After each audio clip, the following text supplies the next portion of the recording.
Breaking news చూస్తున్నారు. యాదాద్రి లక్ష్మీ నరసింహుడి సాక్షిగా తెలంగాణ ఉప ముఖ్యమంత్రి భట్టి విక్రమార్కకు అక్కడ అవమానం జరిగిందా అంటే అవుననే విమర్శలు వినిపిస్తున్నాయి. యాదగిరిగుట్టలో ముఖ్యమంత్రి రేవంత్ పూజలపై విమర్శలు వినిపిస్తున్నాయి. డిప్యూటీ ముఖ్యమంత్రి భట్టి విక్రమార్కకు చిన్నపేట వేసి సీఎం దంపతులు మిగతా మంత్రులకు పెద్దపీట వేయడం ఇప్పుడు విమర్శలకు తావిస్తోంది. ఇన్ఫాక్ట్ ఇదే అంశానికి సంబంధించి ఆర్ఎస్ ప్రవీణ్ కుమార్ బాల్కా సుమన్ కూడా ఆగ్రహం వ్యక్తం చేస్తున్నారు. విజువల్స్ లో మీరు చూడొచ్చు. అక్కడ విజువల్స్ లో మీరు చూస్తే కనుక ముఖ్యమంత్రి రేవంత్ రెడ్డి అలాగే ఆయన సతీమణి తో పాటు మిగతా మంత్రులు కూడా అందరూ కూడా అక్కడ సరిపడ పీట వేశారు. కానీ ఉప ముఖ్యమంత్రి భట్టి విక్రమార్క మాత్రం ఒక చిన్న పీటలో సర్దుకున్నారా అంటే దాదాపు అవుననే మాట వినిపిస్తోంది. విజువల్స్ లో మీరు చూడొచ్చు. ఒకసారి విజువల్స్ లో మీరు చూస్తే అర్థమవుతుంది. అందరికీ పెద్ద పీట వేశారు. కానీ భట్టి విక్రమార్క తెలంగాణ ఉప ముఖ్యమంత్రి భట్టి విక్రమార్కకు మాత్రం చిన్నపీట వేయడం ఇప్పుడక్కడ విమర్శలకు తావిస్తోంది. విజువల్స్ లో మీరు చూస్తున్నారు.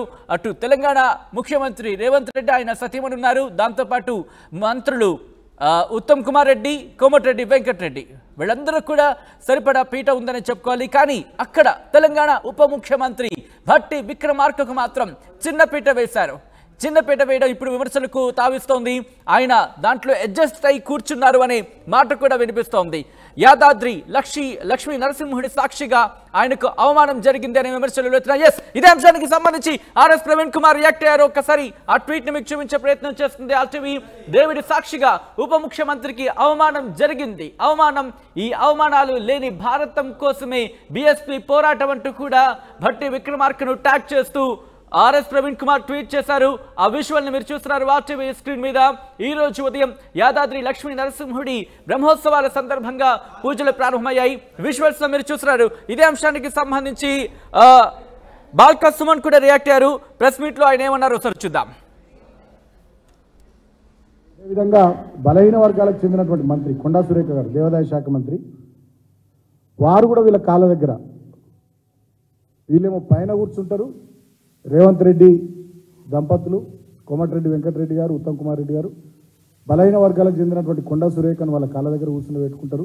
దళిత వర్గానికి సంబంధించినటువంటి భట్టి విక్రమార్క గారిని వాళ్ళ కాళ్ళ దగ్గర కూర్చుండబెట్టుకుని వల్ల యావత్ దళిత జాతిని, బడుగు బలహీన వర్గాలకు సంబంధించినటువంటి బీసీ జాతిని అవమానించారు. వెంటనే ఇవాళ నేను ముఖ్యమంత్రిని కోరుతా ఉన్నా, ఇది జరిగినటువంటి మీరు చేస్తున్నటువంటి మీ ఆచరణ ఇదంతా కూడా ఇవాళ దళిత జాతి, అదేవిధంగా బహుజన జాతి, బడుగు బలైన వర్గాల ప్రజానికం గమనిస్తూ ఉన్నారు. సాక్షాత్తు దేవుని చెంతనే, దేవుని ముందరనే ఈ రకంగా మా దళితులకు, బలహీన వర్గాలకు అవమానం జరిగితే మా ఆత్మగౌరవం దెబ్బతింటే ఎక్కడికి పోయి చెప్పుకోవాలి, ఎవరికి చెప్పుకోవాలి? భట్టి విక్రమార్క గారు, వారి కుటుంబం మొదటి నుంచి కాంగ్రెస్ పార్టీ కుటుంబం. వారి అన్న మల్లు అనంతరాములు గారు ఉమ్మడి ఆంధ్రప్రదేశ్లో పీసీసీ అధ్యక్షుడిగా పనిచేసింది. వాళ్ళ అన్న మల్లు రవి గారు ఎంపీగా పనిచేసినారు. ఢిల్లీలో ప్రభుత్వ ప్రత్యేక ప్రతినిధిగా పనిచేసినారు. గతంలో వీరు సిఎల్పి లీడర్గా పనిచేసినారు. పాదయాత్రలు చేసినారు. ఈయన మధ్యలో వచ్చినటువంటి కాంగ్రెస్ వాది కాదు. మొదటి నుంచి కుటుంబం అంతా కాంగ్రెస్ పార్టీ కుటుంబం. ఈ ఫోటోలో కనబడుతున్నటువంటి అందరికన్నా సీనియర్ నాయకుడు భట్టి విక్రమార్క గారు. ఈ ఫోటోలో కనబడుతున్నటువంటి వాళ్ళందరికన్నా సీనియర్ నాయకుడు భట్టి విక్రమార్క గారు. అలాంటి భట్టి విక్రమార్క గారిని ఇలా అవమానించడం అంటే డెఫినెట్గా ఇది కులం కోణంలోనే జరిగింది తప్ప ఇంకోటి కాదు. భారతదేశానికి స్వాతంత్రం 1947లో వచ్చింది. రాజ్యాంగం 1950లో వచ్చింది.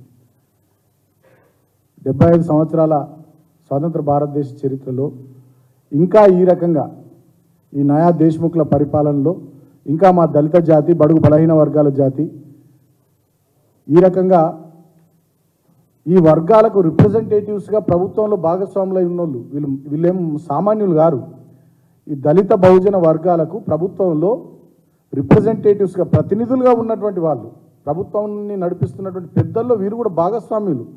అటువంటి వీళ్ళనే వాళ్ళ కాళ్ళ దగ్గర కూర్చుండబెట్టుకున్నారంటే వీళ్ళ ఇక రాష్ట్రంలోని దళితులు, ఇక బీసీల పరిస్థితి ఏందో ఒకసారి ఆలోచన చేయమని నేను రాష్ట్ర ప్రజానీకానికి విజ్ఞప్తి చేస్తూ ఉన్నా. ఇంత అన్యాయం ఇది, ఇంత దుర్మార్గం ఇది. ఇన్నేళ్ల స్వతంత్ర భారత చరిత్రలో ఆత్మగౌరవం కోసం పోరాటం చేసి తెచ్చుకున్న ఈ తెలంగాణ రాష్ట్రంలో ఈ నయా దేశ్ముఖ్ల పరిపాలనలో దళిత జాతి, బలహీన వర్గాల జాతికి సంబంధించిన ప్రతినిధులు ప్రభుత్వంలో పెద్దలుగా భాగస్వామ్యం వహిస్తున్నటువంటి వాళ్ళు ఇవాళ వాళ్ళ ప్రభుత్వం రావడానికి బట్టి విక్రమార్క గారు ఎన్నో ప్రయత్నాలు చేశారు, వాళ్ళ పార్టీ అధికారంలోకి రావడానికి పోరాటాలు చేశారు, దశాబ్దాలుగా కష్టపడ్డారు. అటువంటి వ్యక్తిని కాళ్ళ దగ్గర కూర్చుండబెట్టుకోవడం యావత్ దళిత జాతిని, అదేవిధంగా బలహీన వర్గాల వారిని అవమానించినట్టుగానే మేము భావిస్తూ ఉన్నాం. ఖచ్చితంగా దీనికి తగిన రీతిలో దళిత సంఘాలు, బీసీ సంఘాలు అందరూ కూడా స్పందించాలి. ప్రజాస్వామ్యంలో ఉన్నటువంటి మౌలికమైనటువంటి సూత్రాల్ని అర్థం చేసుకున్నటువంటి ప్రతి ఒక్క మేధావి ఖచ్చితంగా దీని మీద స్పందించాలని చెప్పి సందర్భంగా నేను కోరుతా ఉన్నా. ఇంతకన్నా దుర్మార్గం ఇంకోటి ఉండదు. మనం చూస్తూ ఉన్నాం, ప్రభుత్వం వచ్చిన 3 నెలల నుంచి బట్టి విక్రమార్క గారి ఫోటో ప్రకటనల నుంచి మాయమైపోయింది. వారి ఫైనాన్స్ డిపార్ట్మెంట్, ఇప్పుడు వారి డిప్యూటీ సీఎం ఉండి ఫైనాన్స్ డిపార్ట్మెంట్, ఎనర్జీ డిపార్ట్మెంట్ 2 డిపార్ట్మెంట్లు చూస్తున్నారు. వారు ఉండరు, సీఎం రివ్యూ చేస్తారు, వారికి సంబంధం ఉండదు. ఫైనాన్స్ మినిస్టర్గా ఆయన రూపాయి రిలీజ్ చేయాలన్నా పాపం ఆయనకు అధికారం లేకుండా కత్తెర పెట్టేసేది ఎక్కడికక్కడ. చివరికి ఇవాళ దేవుని దగ్గర కూడా ఆయనను వీళ్ళ కాళ్ళ దగ్గర కూర్చుండబెట్టే పరిస్థితి వచ్చింది. అంటే ఏ రకంగా హ్యూమిలేట్ చేస్తూ ఉన్నారు, ఏ రకంగా అవమానపరుస్తూ ఉన్నారు, ఏ రకంగా అన్యాయం చేస్తూ ఉన్నారు, ఏ రకంగా ఆత్మగౌరవాన్ని దెబ్బతీస్తూ ఉన్నారు. అంటే ఇది కక్షతోని ఉద్దేశపూర్వకంగా ఈ రేవంత్ రెడ్డి అనేటటువంటి ముఖ్యమంత్రి చేసిన కార్యంగా నేను భావిస్తూ ఉన్నా. ఇదేదో అనుకోకుండా జరిగింది కాదు. మళ్ళీ మా ప్రెస్ మీట్ అయిపోగానే కాంగ్రెస్ పార్టీకి సంబంధించిన వాళ్ళు లేకపోతే వీళ్ళు వాళ్ళు ఎవరో ప్రెస్ మీట్ పెట్టి ఏదో ఇట్లా అట్లా మళ్ళా మీరు సంజాయిషి చెప్పుకోవడము, మా మీద ఎదురుదాడి చేయడము, ఇది చేయకండి. ఇక ఇది చూసింది, ఇప్పుడు ప్రపంచమంతా ఇది చూసింది. ప్రపంచమంతా ఈ వీడియోని చూసింది, ఈ ఫోటోని చూసింది, అన్నిటినీ సమాజం అంతా గమనిస్తూ ఉంది. మళ్ళీ మీరు ఏదో దీన్ని కప్పిపుచ్చే ప్రయత్నాలు, మసిపూసి మారేడుకాయ చేసే ప్రయత్నాలు, మా మీద ఎదురుదాడి చేసే ప్రయత్నాలు చేయకండి. మీ కాళ్ళ దగ్గర మా దళిత బిడ్డను కూర్చుండబెట్టుకున్నారు, మీ కాళ్ళ దగ్గర మా బలైన వర్గాల బిడ్డను కూర్చుండబెట్టుకున్నారు. వాళ్ళు ఎవరో సామాన్యులు గారు, మళ్ళా మంత్రులు, ప్రభుత్వ భాగస్వాములు ఉన్నటువంటి వాళ్ళు, మాకు ప్రతినిధులుగా ప్రభుత్వంలో ఉన్నటువంటి వాళ్ళు. మీకన్నా ముందు నుంచి ఆ కుటుంబం దశాబ్దాలుగా కాంగ్రెస్ పార్టీలో పనిచేస్తున్నటువంటి కుటుంబం, చాలా సీనియర్లు పార్టీలో. అటువంటి వ్యక్తికి ఇంత ఘోరమైనటువంటి అవమానం అంటే ఈ రాష్ట్రంలో ఏం జరుగుతూ ఉందో, పరిపాలన ఎట్లా కొనసాగుతూ ఉందో ఒకసారి రాష్ట్ర ప్రజల్ని కూడా ఆలోచించమని నేను విజ్ఞప్తి చేస్తూ ఉన్నా. బేషరతుగా ముఖ్యమంత్రి వెంటనే తక్షణమే ఈ జరిగిన సంఘటనకు బాధ్యత వహించి బేషరతుగా ఈ నయా దేశ్ముఖ్ రేవంత్ రెడ్డి తక్షణమే దళిత జాతికి, బహుజన జాతికి క్షమాపణ చెప్పాలని నేను డిమాండ్ చేస్తూ ఉన్నా. దళిత సంఘాలు, బీసీ సంఘాలు, మేధావులు అందరూ కూడా దీని మీద స్పందించాలని కూడా నేను కోరుతా ఉన్నా. ఇక మా మీద ఇంతెత్తు అంతెత్తు లేచే ఇక దొరల పాలనని మొన్నటిదాకా విమర్శించిన వాళ్ళు ఈ నయా దేశ్ముఖ్ పాలనలో వాళ్ళ కాళ్ళ దగ్గర దళితులను, బీసీలను కూర్చుండబెట్టి మంత్రులను, సాక్షాత్తుగా ఉప ముఖ్యమంత్రులను, మంత్రులను వాళ్ళ కాళ్ళ దగ్గర కూర్చుండబెట్టుకుంటున్నటువంటి ఈ నయా దేశ్ముఖ్ పరిపాలన నిర్వాకాన్ని ఎండగట్టాలని చెప్పి మేధావులందరికీ కూడా నేను విజ్ఞప్తి చేస్తూ ఉన్నా. ఎన్నడూ ఇట్లా లేదు, ఇది ఒక కొత్త సాంప్రదాయం. అంటే 75 ఏళ్ల స్వాతంత్ర భారత చరిత్రలో ఎన్ని పోరాటాలు జరిగినా, ఎన్ని పెను మార్పులు చోటు చేసుకున్నా, ఇక ఈ నయా దేశ్ముఖ్ల రక్తంలో అది ఉంది కాబట్టి మీరు గట్లనే ఉండాలి. ఇక మీరు దళితులు అంటే గింతే, మీరు బీసీలు అంటే గింతే. ఆయన అన్నాడు కదా రేవంత్ రెడ్డి గతంలో ఒక కుల సంఘం మీటింగ్లో పాల్గొని, మేమే పరిపాలన చేయాలి, మేము పాలించేటోళ్ళమని మాట్లాడిను రేవంత్ రెడ్డి గతంలో. మీరంతా ఎస్సీలు, బీసీలు పాలించేటోళ్ళం మేము దేశ్ముఖ్లము అని చెప్పి గతంలో మాట్లాడింది రేవంత్ రెడ్డి. ఇవాళ ఆచరణలు చూపిస్తూ ఉన్నాడు. మీదికి చూడనేమో ప్రభుత్వంలో భాగస్వామ్యాన్ని కల్పించినట్టు, డిప్యూటీ సీఎం ఇచ్చినట్టు, మంత్రులు ఇచ్చినట్టు, పెద్దపీట వేసినట్టు మీదికి చూడ. ఆచరణ కాడికి వచ్చేసరికి వాళ్ళ కాళ్ళ దగ్గర కూర్చుండబెట్టుకోవడం. అంటే ఆయన ఏదైతే గతంలో మాట్లాడిండో దాన్ని అంతా వాళ్ళ ఆచరణలు చూపిస్తూ ఉన్నాడు. ఆయన నైజం నేను గతంలోనే చెప్పిన, విష్ణూరు రామచంద్రారెడ్డి, ఎర్రపాడు ప్రతాప్ రెడ్డి, ఆ దేశ్ముఖ్ల కోవలోనే ఈ నయా దేశ్ముఖ్ రేవంత్ రెడ్డి ఆలోచన, ఆచరణ, ఆయన నైజం, ఆయన పద్ధతి, ఆయన వ్యక్తిత్వం, ఆయన వ్యవహార శైలి అన్నీ అలాగే ఉన్నాయి. వాటికి నిదర్శనమే ఇవాళ ఈ సంఘటన. ఇదేదో ఆషామాషిగా జరిగింది కాదు, అనుకోకుండా జరిగింది కాదు. నేను కాంగ్రెస్ పార్టీలో ఉన్నటువంటి దళితులు, బహుజనులు మిమ్మల్ని కూడా స్పందించాలని కోరుతా ఉన్నా. పార్టీలో ఉన్నటువంటి వాళ్ళని కూడా స్పందించాలని కోరుతా ఉన్నా. కాంగ్రెస్ హైకమాండ్ కూడా దీని మీద స్పందించాలి డెఫినెట్గా. కాంగ్రెస్ జాతీయ పార్టీకి అధ్యక్షుడిగా ఒక దళితుని పెట్టినామని చెప్పి మీరు చెప్పుకోవడం కాదు, మరి ఇక్కడ దళిత ఉప ముఖ్యమంత్రికి స్థాయిలో అవమానం జరుగుతూ ఉంటే మీరు మీదికి కూడా బొమ్మల్లాగా మా వాళ్ళని పెట్టుకొని ఈ స్థాయిలో అవమానిస్తూ ఉంటే ఏందన్నట్టు ఇది ఎటుపోతుంది ఈ సమాజం? ఈ టెక్నాలజీ యుగంలో ప్రతి ఒక్కరి చేతిలో సెల్ ఫోన్ ఉన్నటువంటి ఈ యుగంలో ప్రతి దళిత వర్గం ఇళ్లల్లో బీసీ వర్గాల ఇళ్లలో చదువుకున్న పిల్లలు ఉన్నటువంటి ఈ రోజుల్లో మా వర్గాలకు సంబంధించినటువంటి మంత్రుల్ని ఈ స్థాయిలో అవమానించడం అంటే ఇది రాచరికపు ధోరణి తప్ప ఇంకోటి కాదు, అహంకారపూరిత వైఖరి తప్ప ఇంకోటి కాదు. నేను వెంటనే ముఖ్యమంత్రిని కోరుతా ఉన్నా, బేషరతుగా ఈ జరిగిన సంఘటనకు క్షమాపణ, దళిత జాతికి బహుజన జాతికి క్షమాపణ చెప్పాలి. భవిష్యత్తులో ఇటువంటి జరగకుండా మీ ఆలోచన ధోరణిని, మీ పద్ధతిని, మీ వ్యవహార శైలిని మార్చుకోవాలని చెప్పి నేను ముఖ్యమంత్రి రేవంత్ రెడ్డికి తెలియజేస్తూ ఉన్నా. ఇవాళ బాధతో మాట్లాడుతూ ఉన్నాం. మేము ఏదో మాట్లాడడానికి నేను మాట్లాడట్లేదు. దళిత వర్గాలకు చెందినటువంటి బిడ్డగా మా రక్తంలో అంబేద్కర్ ఉన్నాడు, మా రక్తంలో అంబేద్కర్ ఉన్నాడు. ఈ దేశం 75 సంవత్సరాల భారతదేశం ఇట్లా ఒక్కటిగా ఉండడానికి, ఇంత గొప్పగా ఎదగడానికి ఉత్పత్తి కులాల, శ్రామిక కులాల మా కష్టం ఉంది. అటువంటి మా కష్టజీవులు, శ్రమైక జీవనాన్ని కొనసాగించినటువంటి మా వర్గాలకు సంబంధించినటువంటి బిడ్డల్ని ప్రభుత్వంలో పెద్దలుగా చూసి, సరే పార్టీ ఏదైనా కావచ్చు, మా వాళ్ళు మంచి స్థానంలో ఉన్నారని సంతోషపడతాం ఈ వర్గాలకు సంబంధించినటువంటి బిడ్డలం. అటువంటిది మా వాళ్ళని ఇంత ఘోరంగా అవమానిస్తూ ఉంటే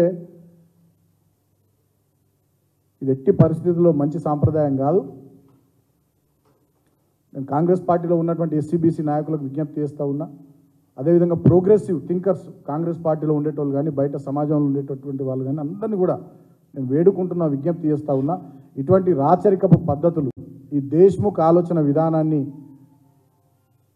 రేవంత్ రెడ్డి ఇట్లాగే కొనసాగించుకుంటూ పోతే భవిష్యత్తులో డెఫినెట్గా ఎస్సీ-బీసీ వర్గాల నుంచి పెద్ద ఎత్తున తిరుగుబాటు తప్పదు అనేటటువంటి విషయాన్ని కూడా ఈ నాయా దేశ్ముఖ్ రేవంత్ రెడ్డికి నేను హెచ్చరిస్తూ ఉన్నా. వెంటనే మేము డిమాండ్ చేస్తూ ఉన్నాం, బేషరతుగా ఈ జాతులకు క్షమాపణ చెప్పాలి. భవిష్యత్తులో ఇటువంటి జరగకుండా తన పద్ధతిని రేవంత్ రెడ్డి మార్చుకోవాలి. ఇప్పటికైనా ఈ రాష్ట్రంలో ఉన్న బడుగు బలహీన దళిత గిరిజన వర్గాల సోదరులు సోదరిమణులందరికీ నేను విజ్ఞప్తి చేస్తూ ఉన్నా, అర్థం చేసుకోండి ఈయన విధానాన్ని, ఈ నయా దేశ్ముఖ్ రేవంత్ రెడ్డి విధానాన్ని, ఆలోచనను, ఆయన పద్ధతిని, ఆయన వ్యవహారాన్ని, ఆయన వ్యక్తిత్వాన్ని అర్థం చేసుకోండి.